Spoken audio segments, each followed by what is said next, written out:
Good morning, South Houston Intermediate. Today is April the 30th, and it is Friday.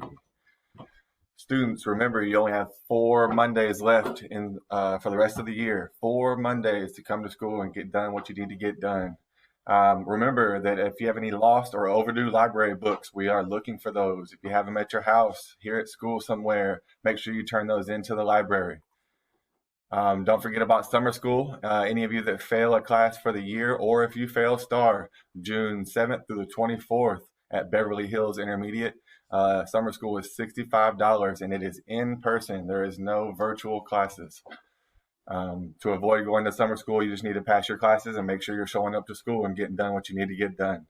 For 2021, 2022 sports physicals for all athletes and pride dancers, boys and girls. Now is the time to go get your physical.